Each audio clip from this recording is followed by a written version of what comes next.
Salam damai sejahtera untuk Bapak, Ibu, dan Saudara yang kekasih di dalam Kristus. Hari ini kita akan belajar satu topik yang berguna untuk pengenalan kita akan Kristus, pertumbuhan iman kita, dan hidup yang sesungguhnya yang Tuhan kehendaki. Topik itu ialah hidup dalam Kristus. Hidup dalam Kristus merupakan anugerah dari Allah Bapa kita, dan dikerjakan oleh Roh Kudus di dalam setiap kita orang-orang percaya. Ada orang yang beragama Kristen, melakukan ritual kekristenan, namun pertanyaan yang besar di dalam diri kita dan dalam setiap orang yang beragama Kristen, apakah kita sudah hidup dalam Kristus?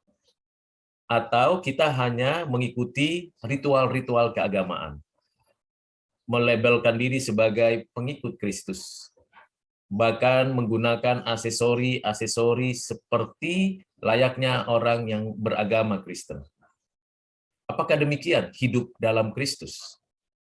Mari kita bersama-sama merenungkannya, memikirkannya, dan tentunya menghayati kebenaran firman Tuhan yang akan menjadi dasar pembelajaran kita hari ini. Dalam surat Paulus kepada jemaatnya di Korintus, 2 Korintus 5 ayat 17. Demikian firman Tuhan. Jadi siapa yang ada di dalam Kristus, ia adalah ciptaan baru. Yang lama sudah berlalu, sesungguhnya yang baru sudah datang. Mari kita terlebih dahulu berdoa sebelum kita lebih dalam, lebih utuh lagi memahami ayat yang berkaitan dengan hidup di dalam Kristus. Mari kita berdoa. Bapa di surga, kami mau belajar, mengerti, dan memahami ayat firman Tuhan yang baru saja kami baca, kami dengarkan. Berilah pencerahan, hikmat, pengertian dari Roh-Mu, dan kami boleh menaati firman-Mu. Ajarlah kami, orang yang lemah, yang kurang, yang berdosa ini. Berbelas kasihanlah Engkau ya Bapa, karena kami anak-anak-Mu. Dengarkanlah ya doa kami ya Tuhan. Kami mohonkan semua ini di dalam nama-Mu, Tuhan Yesus Kristus, Tuhan dan Juru Selamat kami yang hidup. Amin. Mari kita sekali lagi membacanya dan menghayatinya. Ayat 2 Korintus 5 ayat 17 ini. Jadi, siapa yang ada di dalam Kristus, ia adalah ciptaan baru. Yang lama sudah berlalu. Sesungguhnya yang baru sudah datang. Apakah kita meyakini dengan sungguh-sungguh bahwa kita ada di dalam Kristus? Kalau benar demikian, maka kita adalah orang-orang yang sudah mengalami hidup yang dibaharui oleh Roh Kudus. Dan posisi kita, status kita adalah ciptaan yang baru. Yang lama, yang sudah kita lakukan di luar Kristus, itu harus ditinggalkan, disingkirkan, dilenyapkan dalam seluruh keberadaan kita. Sehingga kita memulai suatu hidup yang baru. Hidup yang berasal dari kebenaran-kebenaran Allah. Dan yang baru itulah yang harus kita wujudkan dalam keseharian kita. Hidup di dalam Kristus sebagai ciptaan baru, setidaknya ada 3 hal yang baru di dalam kehidupan kita. Yang pertama, new direction. Arah hidup kita sudah baru.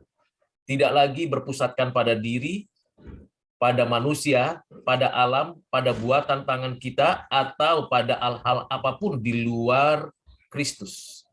Arah hidup kita hanya fokus kepada Allah, Bapa, Anak, Roh Kudus, ketiganya yang esa. Fokus hidup kita jelas-jelas berada di dalam suatu tujuan yang terarah, di mana tiap harinya kita dipimpin, dibimbing, diberikan pengarahan, pengajaran untuk berada di dalam arah yang Tuhan berikan. New direction. Yang kedua adalah kita memiliki new structure. Kita berada di dalam struktur sosial budaya, struktur sosial ekonomi, struktur sosial politik, struktur sosial keagamaan di masa lalu. Yang bisa jadi struktur yang lama itu membuat kita terbelenggu, terbebaskan dari apapun yang Tuhan kehendaki, sehingga kita melakukan tindakan-tindakan yang berlawanan dengan kehendak Allah. Struktur yang mengikat, membelenggu, membuat kita tidak bebas melakukan hal yang baik, yang benar, yang suci, yang adil, yang mulia. Nah, sekarang kalau kita ada di dalam Kristus, maka kita memiliki struktur yang baru. Kita punya struktur sosial, struktur budaya, struktur kebiasaan, lifestyle, gaya hidup kita yang baru. Dan ini yang harus dikembangkan, ditumbuhkan, dihasilkan buah-buah yang berkaitan dengan struktur yang baru. Yang ketiga adalah new fellowship, suatu persekutuan yang baru. Mungkin kita dulu punya kelompok-kelompok, komunitas-komunitas, grup-grup yang bertentangan dengan kehendak Tuhan. Yang hanya mengumbar hawa nafsu, kedagingan, yang hanya menganggap yang lain itu suatu yang asing, persekutuan yang bukan di dalam pimpinan Roh Kudus, bahkan kumpulan-kumpulan para pencemooh atau orang-orang yang tidak melakukan yang baik yang benar. Sekarang kalau kita hidup di dalam Kristus, maka kita punya persekutuan yang baru. Persekutuan yang ada di dalam kebenaran, di dalam kasih, di dalam keadilan, di dalam kesucian. Tidak mudah menemukan persekutuan yang seperti itu. Kita bersyukur kalau kita merupakan bagian dari gereja lokal, yang mana gereja lokal merupakan bagian dari gereja Tuhan seluruh dunia sepanjang abad. Kita bersyukur kalau kita ikut terlibat dalam persekutuan dari gereja lokal untuk kita mengerti dan memahami tentang persaudaraan di dalam Kristus, kehidupan bersaudara di dalam Kristus, dan seterusnya. Yang pasti persekutuan kita sudah persekutuan yang baru, yang tidak lagi dibatasi oleh kepentingan pribadi, kepentingan kelompok, kepentingan etnis, kepentingan bisnis, kepentingan dunia ini. Tapi persekutuan itu memiliki inti daripada kehidupan, yaitu di dalam Kristus. Kristus menjadi pusat dari arah hidup kita, Kristus menjadi pusat dari struktur individu, sosial, budaya, dan semua komunitas yang ada. Kristus menjadi pusat dari seluruh persekutuan kita, baik di rumah, di gereja, di tempat kita berkarya, di dalam kehidupan bermasyarakat. Mari Bapak, Ibu, dan Saudara, kita menyadari terlebih dahulu bagian yang penting ini, mengenai hidup di dalam Kristus adalah hidup yang terus-menerus di dalam kebaharuan sesuai dengan rencana kehendak Allah. Nah, hidup di dalam Kristus berarti itu adalah karya Roh Kudus yang menjadikan kita hidup di dalam Kristus. Itu bukan usaha kita, itu bukan labeling atau stigma keagamaan, itu bukan simbol-simbol yang dipertunjukkan oleh dunia atau yang kita mau tunjukkan kepada dunia, tetapi hidup di dalam Kristus adalah karya Roh Kudus. Ada 5 hal yang perlu kita pahami dengan sungguh-sungguh. Hidup di dalam Kristus itu memiliki 5 hal penting untuk kita pahami, karena itu adalah karya Roh Kudus. Yang pertama, kesatuan mistis. Yang kedua, hidup seperti Kristus. Yang ketiga, mewakili Kristus. Yang keempat, anggota tubuh Kristus. Dan yang kelima, bersaksi kepada dunia akan Kristus, Tuhan, Juru Selamat dan Penebus kita. Mari kita pelajari satu bagian demi satu bagian.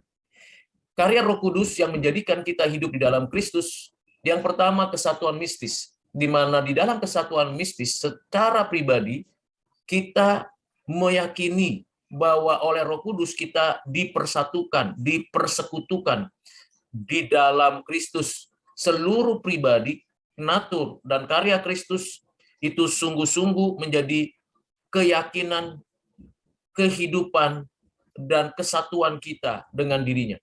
Dan kita mengetahui bahwa melalui Kristus segala sesuatu diciptakan, segala sesuatu yang diciptakan diprovidensianya, dan segala yang dinyatakan, ditetapkan, ditebusnya melalui Kristus. Jadi kesatuan mistis itu kesatuan yang mana kita mengalami hidup yang baru, kita diamputasi, masuk ke dalam persekutuan dengan Kristus, bersatu di dalam Kristus, menyatu dengan dirinya oleh karena pekerjaan Roh Kudus dan anugerah dari Allah Bapa.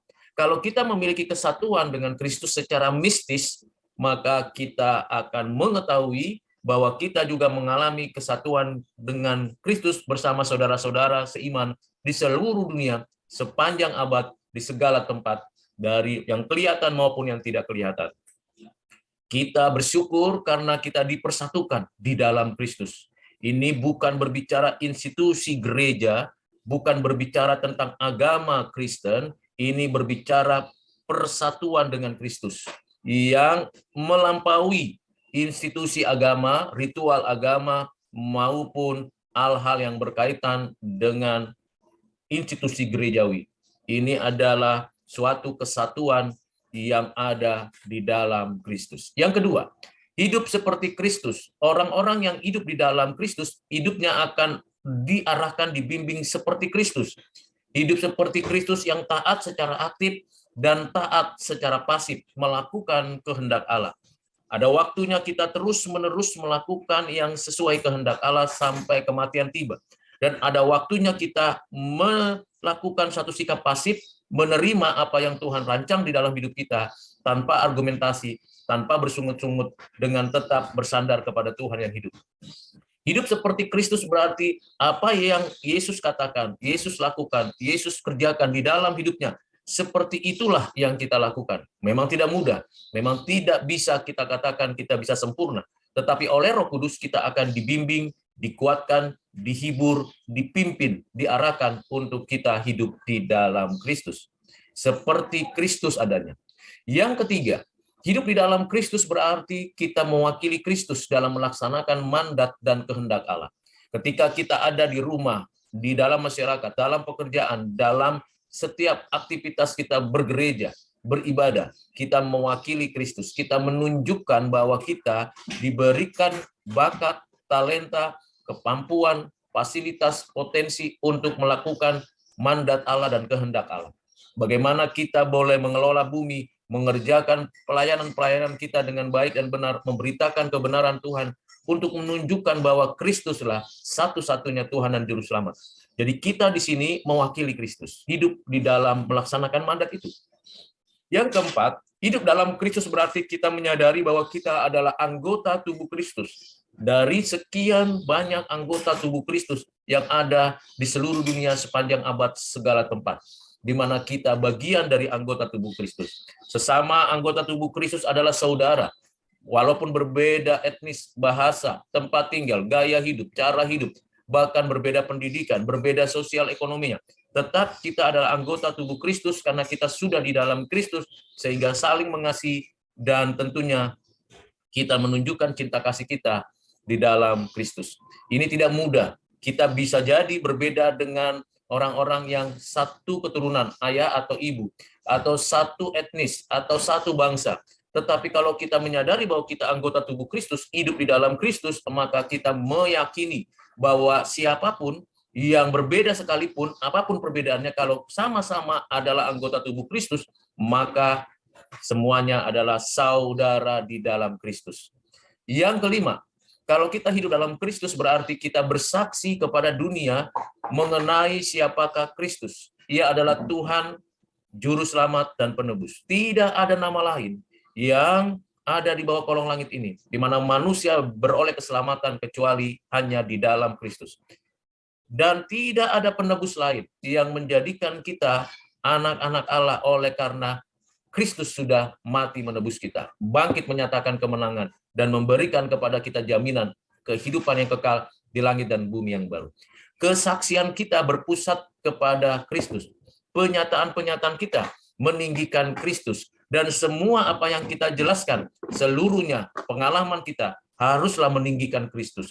Nah, inilah karya Roh Kudus yang ada di dalam orang-orang yang hidupnya di dalam Kristus. Sekali lagi, ada kesatuan mistis, hidup seperti Kristus, mewakili Kristus sebagai anggota tubuh Kristus, dan bersaksi bagi Kristus untuk dunia ini. Apa prinsip-prinsipnya di dalam hidup yang benar-benar kita harus meyakini hidup dalam Kristus? Prinsip pertama, pembenaran. Prinsip kedua, pengudusan. Prinsip ketiga, persekutuan. Prinsip hidup dalam Kristus yang berkaitan dengan pembenaran berarti kita masing-masing secara pribadi oleh Roh Kudus kita mengalami pembenaran satu kali, menerima pengampunan dari Allah Bapa, dan menyadari dengan sungguh-sungguh bahwa kita sudah diangkat menjadi anak-anak Allah. Pembenaran ini yang membuat kita dilayakkan hidup dalam Kristus. Karena sesungguhnya Bapak, Ibu, dan saudara serta saya tidak layak hidup dalam Kristus. Kita orang berdosa, kita lemah, kita rapuh, kita punya kekurangan, punya keterbatasan, jatuh bangun. Tetapi oleh karena anugerah Allah, pekerjaan Roh Kudus dalam hidup kita, maka pada momen yang spesial dalam hidup kita mengalami pembenaran. Dan pembenaran itu adalah karya legal dari Allah oleh Roh Kudus di dalam diri kita satu kali. Pada momen itu kita mengalami satu penyataan pengampunan Allah. Karena kita sudah diganti oleh Kristus di atas kayu salib dengan nyawanya. Kita sudah mengalami pendamaian dengan Allah. Kita menerima satu kehidupan yang baru karena di dalam Kristus. Ini prinsip pertama. Prinsip kedua adalah kalau kita menyadari bahwa kita sudah hidup di dalam Kristus, maka kita akan terus-menerus melakukan suatu upaya pertobatan, pengudusan secara progresif. Memang ada pertobatan pasif yang awalnya kita pertama sekali mengaku dosa-dosa kita, menyadari bahwa kita orang berdosa di hadapan Tuhan. Tetapi untuk keberlanjutannya kita terus mengalami suatu proses pengudusan secara berprogresif, bertahap. Secara aktif kita hidup kudus, hidup suci, hidup benar. Kita meninggalkan manusia lama, kita meninggalkan keinginan daging, keinginan mata, keangkuhan hidup. Kita menyingkirkan semua perbuatan dosa, apapun bentuknya. Dan kita mematikan perbuatan dosa itu. Sehingga kita betul-betul mengalami satu proses pengudusan. Dan itu makin lama, makin kita rasakan dampaknya dalam keseharian kita. Yang ketiga, persekutuan. Prinsip ini penting. Bahwa kita menjalin persekutuan yang terhormat dengan setiap anggota tubuh Kristus yang ada di dalamnya secara intersubjektif. Artinya kita sama-sama adalah anggota tubuh Kristus, saling menghargai, saling menghormati, saling memberikan dukungan, saling memberikan faedah satu sama yang lain.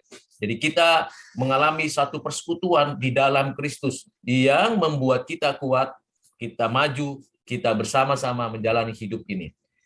Bapak, Ibu, Saudara yang kekasih dalam Kristus, kita sudah masuk ke dalam pembahasan yang lebih konkret, yaitu implikasinya dan implementasinya dalam hidup bersama Kristus, hidup di dalam Kristus. Saya melihat, memperhatikan paling tidak ada dua hal, implikasi dan implementasi hidup dalam Kristus. Yang pertama, berada dalam Kristus merupakan anugerah Allah. Karena itu, implementasi yang perlu kita lakukan setiap hari, bersyukur. Bersyukur atas belas kasihan-Nya yang sudah diadopsinya kita melalui penggantiannya di dalam Kristus. Sehingga kita menjadi miliknya sepenuhnya. Dan tidak ada seorang pun yang merebut kita dari tangan Allah. Tidak ada seorang pun yang merebut kita dari kasih Kristus. Karena kita sudah menikmati anugerah Allah. Dan kita bersyukur. Bersyukur, bersyukur, dan bersyukur. Yang kedua, berada dalam Kristus berarti berada dalam rancangan kekal Allah bagi umatnya. Jadi ketika kita meyakini, menyadari, dan mengalami hidup dalam Kristus, kita harus tahu bahwa kita berada di dalam rancangan kekal Allah. Bagi umatnya yang menghadirkan shalom bagi sesama. Jadi ada yang secara internal, yang terus-menerus di dalam hidup kita, bersyukur. Itu yang perlu kita lakukan. Yang kedua, ada yang secara eksternal kita lakukan, menghadirkan shalom di mana kita berada, di rumah, di dalam masyarakat, di dalam kehidupan kita bekerja, dan dalam keseharian kita, di gereja maupun di mana saja.